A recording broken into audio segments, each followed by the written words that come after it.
မွေးနေ့အလိုက်900တာသမီကမ်ပွင့်စီမဲ့အယောင်များတင်းမွေးနေ့အရာဘဲအယောင်ကတင်းကိုငွေဝင်းစီပြီးဘဲအယောင်ကတင်းကိုလာပိတ်စီတယ်လဲဆိုတာတနင်္ဂနွေကနေစနေအထိဇရာအသေးစိတ်ပြောပြပေးမယ်အခုပဲ save လုပ်ထားလိုက်ပါတနင်္ဂနွေအောင်မြင်မှုအတွက်အနီရောင်နဲ့ရွှေရောင်ကိုဝတ်ပါဒါပေမဲ့အပြာရောင်ကိုတော့ရှောင်ပါတနင်္လာလူချစ်လူခင်ပေါ်ဖို့အဖြူရောင်နဲ့အပြာရောင်ကိုဆောင်ပါအနီရောင်ကတော့တင်းကိုစိတ်တို့လွယ်စေပါလိမ့်မယ်အင်္ဂါ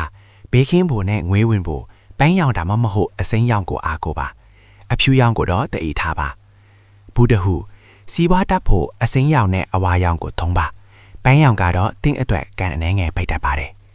ကြားသာပထေလာပွင့်ဖို့အဝါရောင်နဲ့ရွှေရောင်ကိုဝတ်ပါအမဲရောင်ကတော့တင်းကိုအနောက်အရတ်ပေးပါလိမ့်မယ်တောက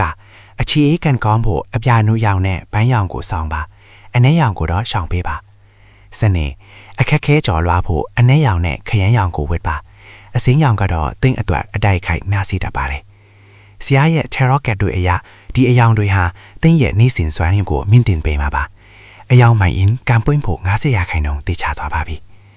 တင်းကဘာနေသားသမီးလဲ comment မှာရေးခဲ့ပါ